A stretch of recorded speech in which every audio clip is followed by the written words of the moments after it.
욥기 42장 7절로 15절입니다. 여호와께서 욥에게 이 말씀을 하신 후에 여호와께서 대만 사람 엘리바스에게 이르시되 내가 너와 내 두 친구에게 노하나니 이는 너희가 나를 가리켜 말한 것이 내 종 욥의 말같이 옳지 못함이니라. 그런즉 너희는 수소 7과 순양 7을 가지고 내 종 욥에게 가서 너희를 위하여 번제를 드리라. 내 종 욥이 너희를 위하여 기도할 것인즉 내가 그를 기쁘게 받으리니 너희가 우매한 만큼 너희에게 갚지 아니하리라. 이는 너희가 나를 가리켜 말한 것이 내 종 욥의 말같이 옳지 못함이라. 이에 대만 사람 엘리바스와 수아 사람 빌닷과 나아마 사람 소발이 가서 여호와께서 자기들에게 명령하신 대로 행하니라. 여호와께서 욥을 기쁘게 받으셨더라. 욥이 그의 친구들을 위하여 기도할 때에 여호와께서 욥의 곤경을 돌이키시고 여호와께서 욥에게 이전 모든 소유보다 갑절이나 주신지라. 이에 그의 모든 형제와 자매와 이전에 알던 이들이 다 와서 그의 집에서 그와 함께 음식을 먹고 여호와께서 그에게 내리신 모든 재앙에 관하여 그를 위하여 슬퍼하며 위로하고 각각 쾌시타 하나씩과 금고리 하나씩을 주었더라. 여호와께서 욥의 말년에 욥에게 처음보다 더 복을 주시니 그가 양 14,000과 낙타 6,000과 소 1,000결이와 암나귀 1,000을 두었고 또 아들 7과 딸 3을 두었으며 그가 첫째 딸은 여미마라 이름하였고 둘째 딸은 거시아라 이름하였고 셋째 딸은 게렌 합북이라 이름하였으니 모든 땅에서 욥의 딸들처럼 아리따운 여자가 없었더라. 그들의 아버지가 그들에게 그들의 오라비들처럼 기업을 주었더라. 아멘. 고난의 과정을 믿음으로 잘 통과한 욥은 갑절의 복을 받았습니다. 욥기서 42장 10절에 욥이 그의 친구들을 위하여 기도할 때 여호와께서 욥의 공경을 돌이키시고 여호와께서 욥에게 이전 소유보다 갑절이나 주신지라. 우리는 이 말씀을 대할 때마다 일반적으로 대부분이 갑절의 복 그것에만 집중을 합니다. 그러나 성경은 너무도 상세하게 욥이 갑절의 복을 받는 과정을 기록하고 있습니다. 성도들이 갑절의 복을 받기 위하여 기도할 때에 그 순서와 과정이 있다는 것을 오늘 본문은 우리에게 상기시키고 있습니다. 아니, 반드시 그 순서와 과정을 따라가야 복을 받습니다. 수도꼭지에서 물이 나오려면 수도관이라는 것이 있어야 되고 수도관을 통과해서 물이 와야 되고 수도꼭지를 틀어야 수도꼭지에서 물이 나오지, 관도 연결 안 되어 있는데 가가지고 물을 달라고 하면은 물을 얻을 수가 없는 것과 같습니다. 그런데 오늘 우리 성도들이 기도하는 거 보면 관은 하나도 연결되지 않는데 자기 믿음이 있다고 나는 관이 없어도 물이 나올 거라고 이렇게 생각하는 경향들이 간간히 있는 것 같습니다. 갑절의 복을 받기 위해서는 갑절의 복을 받는 과정과 순서가 필요합니다. 요한 3서 1장 2절에 사랑하는 자여 내 영혼이 잘됨같이 내가 범사에 잘되고 강건하기를. 영혼이 잘되고, 그리고 영혼이 잘되고 난 이후에 범사가 잘되고, 범사가 잘되고 난 이후에 강건하기를. 영혼이 잘되지 않았는데 범사가 잘되고 강건하면 배부른 돼지가 될 가능성이 많습니다. 제가 굳이 설명하지 않겠습니다. 잘 아실 것 같았어요. 영혼이 잘 안 되었는데 범사가 잘되고 강건하면 짐승이 될 가능성이 많습니다. 오늘 본문은 성도들이 갑절의 복을 받는 과정을 참 재미있는 방법, 그러면서도 참 어려운 방법으로 소개합니다. 욥이 고난을 당하는 동안 줄곧 욥을 괴롭혔던 세 친구는 하나님으로부터 책망을 당합니다. 하나님께서 노하셨다고 했습니다. 하나님께서 욥의 세 친구를 불러서 노하셨다, 그리고 책망하십니다. 그리고 하나님께서는 그 세 친구에게 욥에게 가서 번제를 드리고 욥에게로부터 기도를 받아라, 이렇게 명하십니다. 그런데 들여다보면요, 욥기서 2장부터 41장까지 욥의 세 친구가 계속되는 질문과 답들을 보면요, 욥의 세 친구의 주장이 훨씬 더 일리가 있습니다. 우리식으로 봐도. 고난을 당하는데 원인과 이유가 없을 수가 있습니까? 그리고 고난을 당함에 있어서 그 원인과 이유를 찾아서 하나님께 회개하라고 하는 충고가 당연하지 않습니까? 지금 내가 어려움을 당하고 고난을 당하는데 찾아가서 권면을 하고, 당신이 고난을 당하고 어려움을 당하는 것은 무슨 이유가 있을 거다, 기도하면서 그 원인과 이유를 찾아서 하나님 앞에 회개하고 빨리 회복되라고 충고한다는 것은 당연하지 않습니까? 그리고 지금 그렇게 하고 있지 않습니까? 아마 그 충고를 가장 많이 하는 사람이 목사일 수가 있습니다. 그렇게 보면은 어쩌면 목사가 마치 욥의 세 친구 같은 행동을 가장 많이 할 수도 있다, 이런 위험성이 있다는 것도 깨닫게 됩니다. 욥이 당하는 고난은 그야말로 천벌임이었습니다. 하늘의 형벌이었습니다. 그렇게 욥은 세 친구가 그렇게 말해올 때 반박할 건덕지가 없었습니다. 이것이 욥에게는 사실 당하는 고난보다 더 큰 고난이었습니다. 하나님께서는 일리가 있어 보이는 욥의 세 친구에게 노하셨고 책망하십니다. 42장 7절에 여호와께서 욥에게 이 말씀을 하신 후에 여호와께서 대만 사람 엘리바스에게 이르시되 내가 너와 내 두 친구에게 노하나니 이는 너희가 나를 가리켜 말한 것이 내 종 욥의 말같이 옳지 못함이니라. 너희들이 말한 게 틀렸다, 욥의 말이 맞다, 이렇게 말씀하십니다. 분명히 일리가 보였습니다. 그러나 하나님을 노하시기에 곧 틀렸습니다. 욥기를 들여다보면 너무도 분명하게 오늘날 성도들의 교회 생활과 신앙생활이 보입니다. 지금 이 자리에 있는 우리는 대부분이 욥의 새 친구일 가능성이 많습니다. 어쩌면 목사가 가장 그럴 것 같아요. 우리 성도들 가운데는 고난당하는 사람들이 있습니다. 그러면 한결같이 욥의 새 친구들처럼 접근을 합니다. 뭔가 이유가 있겠지, 뭔가 잘못이 있겠지, 당신 그거 찾아내서 하나님 앞에 회개하라, 그럼 하나님 용서해 주실 거다, 회복해야 안 되겠나. 모두가 이런 접근을 안 할 수가 없습니다. 특별히 오늘 주일을 지키고 예배에 나오는 우리들은 더 정당성과 명분을 가지고 있는 자들입니다. 그러니 여기 있는 우리 모두는 대부분이 나름대로 일리가 있는 사람들입니다. 일리를 가지고 있는 사람들입니다. 신앙생활이나 교회생활에 상당한 일리를 소유한 자들입니다. 하다못해 옷 입는 것 하나까지도, 머리 하나 하는 것까지도 나름대로의 분명한 일리를 가지고 있습니다. 그리고 대부분이 그러한 일리는 뭐라고 합니까? 하나님께서 원하시는 것이라고 주장합니다. 적어도 성도는 이렇게 해야 돼, 적어도 집사, 장로, 권사, 목사는 이렇게 해야 돼, 적어도 신앙생활은 이렇게 해야 돼, 이것이 하나님께서 기뻐하시는 것이야 라고 하면서 하나님께서 원하시는 것이라고 자기의 일리를 내세웁니다. 자기 나름대로의 모든 일리는 결국 교회를 위한 것이라고 주장을 합니다. 어찌 보면 이런 자세는 매우 좋습니다. 그런데 우리가 잊지 말아야 할 것은 하나님께서 틀렸다 하실 수도 있습니다. 아니 어쩌면 내가 생각할 때 하나님을 위하고 교회를 위하고 성도들을 위한다고 하는 그 분명한 일리가 오히려 하나님께서 노하시고 화를 내실 수도 있다는 사실을 늘 기억해야 됩니다. 자기의 일리인데 하나님의 일리로 둔갑을 해버리는 거예요. 자기가 좋아하는 것인데 하나님께서 좋아하신다고 둔갑을 시키는 거예요. 그럴 때 하나님은 노하시는 거예요. 그리고 오늘날 어쩌면 아예 이러한 일리조차도 없는 세상인지 모르겠습니다. 그냥 자기가 좋으면 좋고 자기가 싫으면 싫습니다. 왜 좋습니까? 그냥 좋으니까. 왜 싫습니까? 싫으니까. 왜 죽였습니까? 이유 없어. 그냥 죽이고 싶었어. 이제 쉽게 접하는 이야기거리들입니다. 처음에는 깜짝 놀랐습니다. 사람을 죽여도, 사람을 때려도 왜 죽였어? 그냥 때리고 싶어서 때린 거예요. 이유가 없는 거예요. 처음에는 그것에 경악했지만 이제는 당연히 그런 이유가 되어버렸습니다. 그것이 일리가 되어버렸고 그것이 상식이 되어버린 세상입니다. 사사기 21장 25절에 그때에 이스라엘에 왕이 없으므로 사람이 각기 자기의 소견에 옳은 대로 행하였더라. 성도도 마음에 하나님이 왕이 아니면 제 마음대로 합니다. 왕이 없으면 좋겠습니까?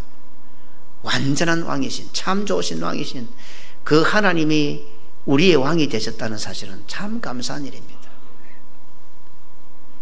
성도의 신앙생활, 특히 성도의 교회 생활은 자신의 일리를 넘어 하나님께서 인정하시는 대로 살아야 합니다. 욥은 하나님께서 명하신 대로 세 친구들을 위해서 기도했습니다. 성경은 아주 간단하게 언급하고 있지만 이 장면은 정말 어려운 장면입니다. 그런데 욥은 이 장면에서 아주 쉽고 간단하게 고민도 하지 않고 간결하게 그냥 행동합니다. 욥이 그의 친구들을 위하여 기도할 때에 뭐 복잡한 게 하나도 없습니다. 하나님께서 친구들에서 기도하라고 하니까 그냥 기도하는 겁니다.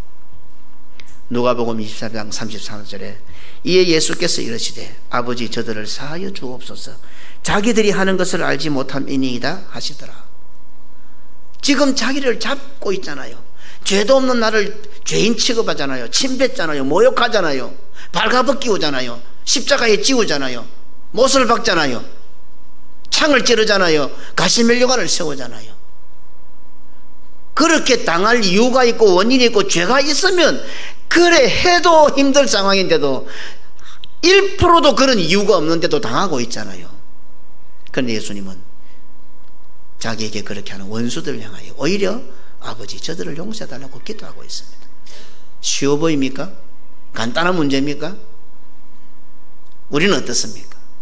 그런데 어떻게 욥은 예수님은 이것이 쉽습니까? 우리에게는 너무도 어려운 일입니다. 이 정도까지 안 갑니다. 말 한마디도 눈빛 하나도 기분 나쁘면 틀어져가지고 평생을 가는 우리들 아닙니까? 그런데 오늘 이 욥은 이 예수님은 그토록 자기를 괴롭히고 원수 같은 자들을 향해서 너무도 간단하게 명료하게 쉽게 아버지 저희들 몰라서 저렇습니다. 용서해 주세요. 오늘 우리는 나는 어떤 일이 어렵고 어떤 일이 쉽습니까? 우리가 살아가면서 신앙생활하면서 교회생활하면서 무슨 일이 어렵습니까? 무슨 일이 쉽습니까? 혹시 실제로 쉬운 일은 어렵게 풀고 있지 않습니까? 오늘 욥처럼 예수님처럼 너무도 쉽게 해버리는 이런 일들은 죽어도 안 되는 어려운 일은 아닙니까? 그런데 실제로 어려운 일인데는 아무 생각 없이 쉽게 풀고 있지는 않습니까? 욥이 하나님의 명령대로 자신을 힘들게 했던 세 친구를 위하여 기도할 때에 하나님께서는 욥의 공경을 돌이키고 계셨습니다. 여기에서 오늘 우리들은 갑절의 복을 받는 비결을 발견하게 됩니다. 우리 모두가 갑절의 복을 받으려고 하면 이 방법을 따라야 합니다. 욥은 자기를 힘들게 했던, 자기를 괴롭혔던 세 친구를 하나님의 명령에 따라 위해서 기도했습니다. 욥이 기도를 하고 있는데 하나님은 뭐 하십니까? 욥은 자기를 힘들게 했던 세 친구를 위해서 기도하고 있는데 하나님은 욥의 공경을 돌이키고 계셨던 겁니다. 제가 가끔씩 설명하지만 하나님께서는 아브라함에게 이삭을 데리고 모리아 땅에 있는 한 산에 가서 아들을 번제로 드리라고 이렇게 말씀하십니다. 그때 아브라함은 자기 아들 이삭을 데리고 하나님의 약속만을 바라보고 그 아들을 죽이러 산에 올라가고 있습니다. 22장 마지막 부분에 너홀의 족보는 이 산 너머에는 그 이삭, 지금 죽이러 가는 이삭의 아내가 될 세상에서 가장 영육간에 아름다운 여인을 상징하는 리브가를 하나님은 준비하고 계셨던 겁니다. 하나님께서는 도무지 사람으로는 할 수 없는 욥에게 친구들 위해서 기도하라고 말씀하셔놓고는 이 산 너머에서는 하나님께서는 욥의 공경을 돌이키고 계셨던 것입니다. 하나님의 이 역사, 요거를 볼 수 있는 게 믿음의 눈입니다. 요거를 볼 수 있는 게. 누가복음 6장 28절에 너희를 저주하는 자를 위하여 축복하며 너희를 모욕하는 자를 위하여 기도하라. 나를 저주하는 자를 축복하는 것이 쉽습니까? 어렵습니다. 아니요, 불가능합니다. 나를 모욕하는 자를 위하여 기도하는 것 참 어렵습니다. 아니, 불가능합니다. 하지만 우리가 그것을 합니다. 그러니 내가 하는 것이 아니고 믿음으로 하는 거죠. 그래서 성도의 모든 삶은 하나님의 은혜입니다. 나한테 말 한마디 서운하게 하는 것도 못 참는 우리인데 어떻게 나를 저주하고 나를 모욕하고 나의 원수를 향해서 축복하고 기도할 수 있습니까? 못합니다. 우리는 불가능합니다. 그런데 성도는 하더라 이 말입니다. 왜? 성령 하나님께서 나에게 믿음을 주셔서 하게 하시니까 우리가 그 어려운 일을 하게 될 때에, 그 불가능한 일을 믿음으로 할 때에 하나님께서는 그렇게 하는 나의 공경을 돌이키시고 갑절의 복을 주십니다. 오늘 우리가 참여하고 있는 이 예배는 영적으로 어떤 의미가 있는 줄 아십니까?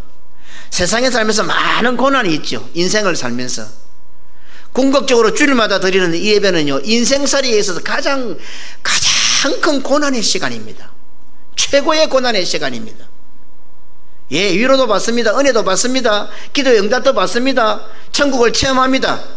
하지만은 과정이 있듯이 이 예배가 우리 인생살이에서 최고의 큰 고난이라는 사실을 아는 사람이 별로 없는 것 같아요.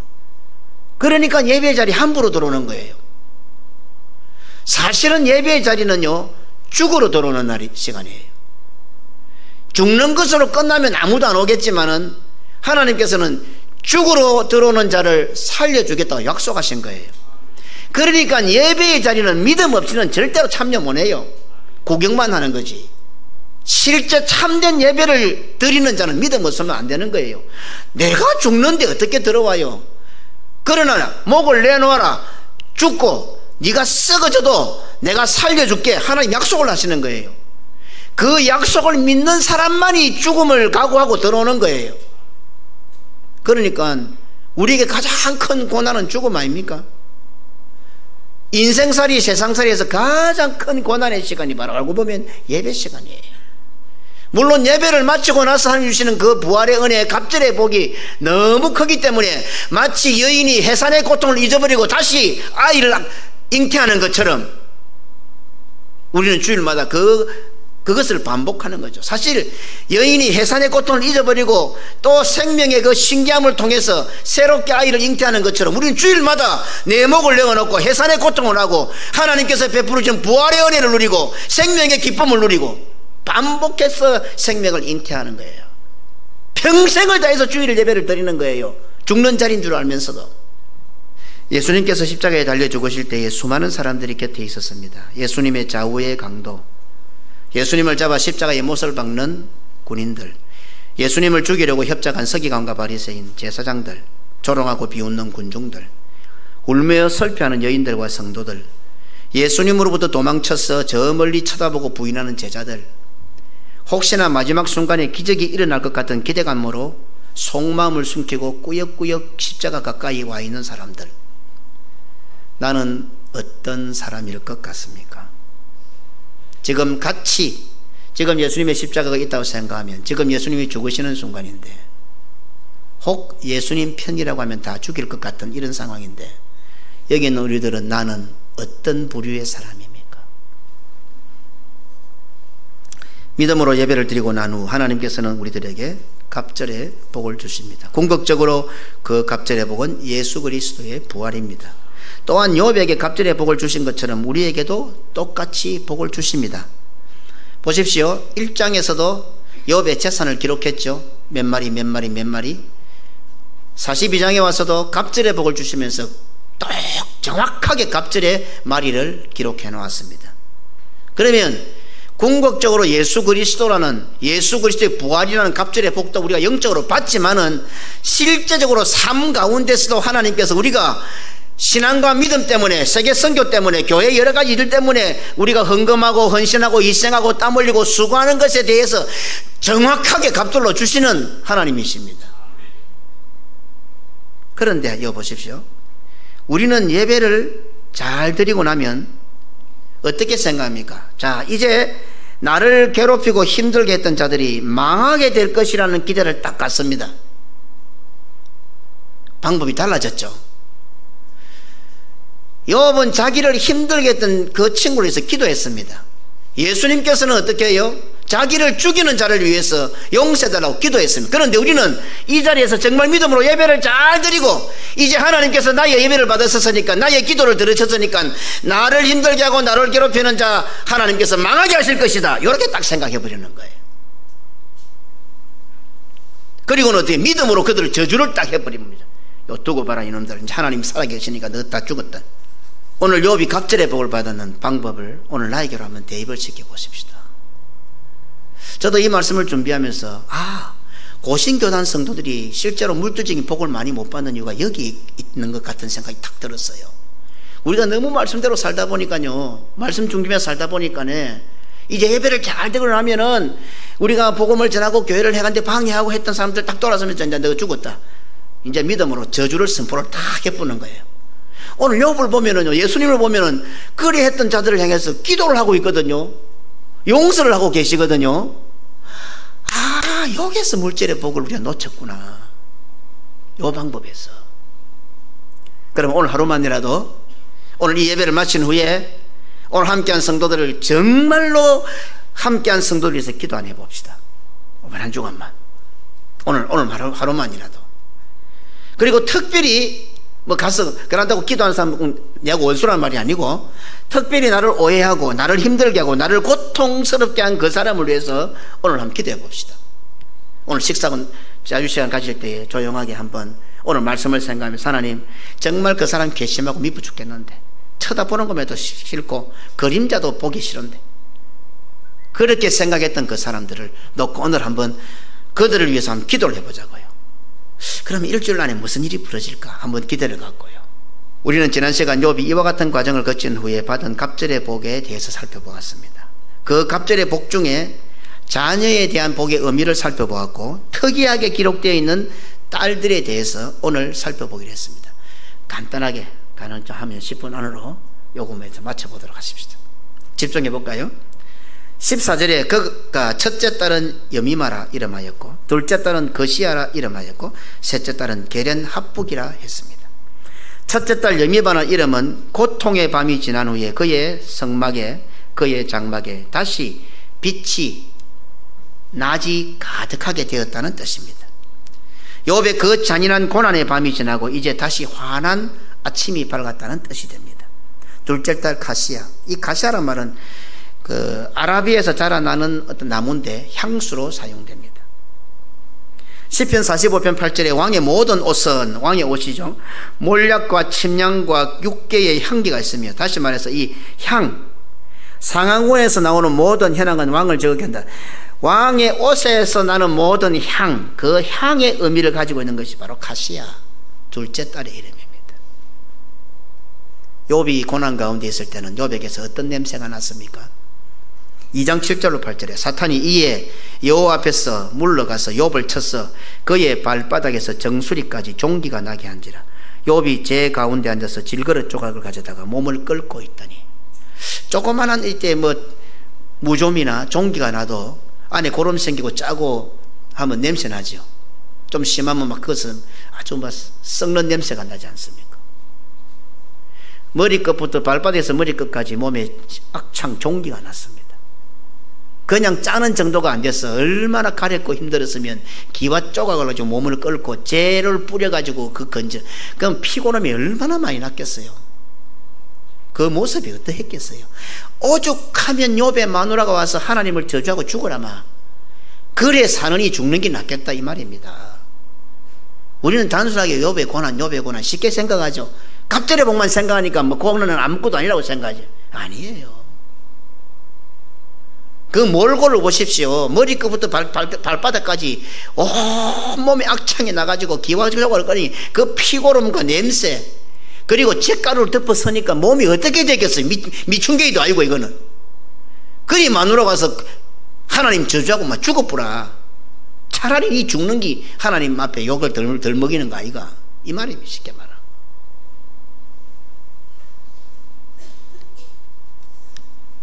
욥의 몸에서는 피고름이 흘렀고 그 냄새가 진동했습니다. 그런데 갑절로 받은 딸의 이름, 둘째 딸 이름에는, 가시아에는 왕의 옷에서 나는 향기라는 뜻이 됩니다. 셋째 딸 게렌 합북, 이는 뿌리라는 뜻입니다. 원래 해조로 만든 페인트 또는 염료였는데 그대로부터 여성들의 눈썹이나 속눈썹을 물들일 때 사용했습니다. 뭐 눈에 잘 보이지 않는 여자들 막 요거 세우려고 막 땡기려 갖고 막 말아 갖고 그러다가 나중에 어떻게 해요? 여기다 시커머이, 저 중동에 가보면 여 시커머이 고대의 아주 그 귀족들 이런 사람들은 이래 시커먼 뭐 아이 뭐라는지 모르겠다만 이게 다크서클 비슷하게 시커먼 칠해가 나오는 거죠. 아주 부자들만. 다시 말하면 아름다운 뿔이라는 뜻입니다. 아름다운 뿔. 뿔은 나팔로 사용하게 되고 기름을 담는 토용으로 사용하는데 그걸 한마디로 또 왕의 머리에 세우는 왕관이라는 뜻도 있습니다. 고난 가운데 욥은 어떻게 탄식을 합니까? 16장 15절에 내가 굵은 베옷을 꿰매며 내 피부에 덮었고 내 뿔을 티끌에 들여폈구나. 이제 뭐 자기는 끝장난 것이에요. 그런데 마지막 계련합복 하나님께서 구원의 관으로 생명의 관으로 성경에 욥의 딸들의 이름이 기록된 것은 욥이 믿음으로 고난을 통과하고 난 후 갑절의 복을 받게 된 것에 대한 확실한 의미를 나타냅니다. 단순히 자식을 얻었다는 차원을 넘어 자녀를 통하여 욥의 고난이 갑절로 회복되었음을 보여줍니다. 부모된 성도들이 자녀들을 믿음으로 잘 양육해야 하는 이유가 바로 여기에 있습니다. 하나님께서 믿음의 가정에 자녀를 허락하신 이유는 부모들이 믿음 때문에 당하는 고난에 대해서 갑절로 채워주는 복입니다. 세상이라도 자식들 많죠. 그러나 오늘 성도들에게 주시는 하나님의 자녀들은요, 하나님께서 우리 부모들이 믿음과 신앙으로 살아가는 것에 대한 갑절의 복으로 내 아들 내 딸을 주신 거예요. 그럼 어떻게 되겠어요? 믿음으로 잘 양육해야죠. 오늘 우리들의 자녀들이 내 아들과 딸들이 복은커녕 원수 같은 존재가 되고 있지는 않습니까? 우리가 믿음으로 살지 못했다는 증거입니다. 오늘 우리는 부산계금교라는 가족으로 지금 모여 있습니다. 여기는 많은 자녀들이 있습니다. 저는 이 말씀을 묵상하면서 첫째적으로 여기 있는 성도들은 목사인 저에게 주신 갑절의 복인 거예요. 오늘 우리 당회원 장로님들에게는 여기 있는 집사님들, 권사님들, 성도들이 하나님께 주신 갑절의 복인 거예요. 자꾸 물질 갖고만 생각을 하는 거라. 당장 내 자식만 생각해봐도 물론 내 자식이 좋은 직장 가서 돈 많이 벌고 잘 먹고 잘 살면 좋겠지만은 그 아이가 건강하고 바르게 잘 자랄 때에, 그러니까 먼저 목회자에게는 오늘 이 성도들이 하나님께서 저에게 주신 갑절의 복이요, 우리 장로님과 당회원들에게는 이 성도들이 우리 장로님들에게는 갑절의 복이요, 실제로 내 가정에 있는 내 아들 내 딸들이 하나님께서 나에게 주신 갑절의 복이라는 사실을 오늘 이 욥의 딸들로 통해서 우리에게 말씀해 주고 있는 거예요. 그러면 그 자식들이 내 소유입니까? 여기 있는 성도들이 내 겁니까? 목사 겁니까? 아니죠. 하나님이 주신 갑절의 복인데 내 끼 되면은 별거 아니죠. 그래서 여기 있는 모든 성도는, 어린아이부터 노년에까지 모든 성도는 예수 그리스도의 소유가 되도록 만들어야 되는 거예요. 그래야 진짜 저에게 갑절의 복이 될 거 아니에요. 내 자녀도 마찬가지예요. 내 아들이라고 내 딸이라고 내 마음대로 키우지 말아요. 똑 자기 같은 아들을 만들지 말고. 혓바닥이 짧아서 나는 혀가 짧으니까 바람풍해도 니는 바람풍하면 안 되고 바람풍해라. 평생 짧은 혀를 가지고 바람풍을 가르쳐 볼래도 바람풍이 나옵니까? 혓바닥이 짧아서 바람풍밖에 안 되는데. 그래서 오늘 우리 자녀들 기도하고 오늘 일려성교 잘 들으시기 바랍니다. 믿음으로 양육해야 될 이유가 여기에 있습니다. 내 딸이고 내 아들 차원을 넘어서서 하나님께서 나에게 주신 갑절의 복이에요. 그 숨겨져 있는 금광을 캐내도록 만들어야지. 그게 말씀을 가르치는 방법이에요. 말씀을 자녀에게 가르치고 믿음을 자녀에게 가르치는 것은 금광, 하나님께 주신 그 보배를 캐내는 길이다 이 말입니다.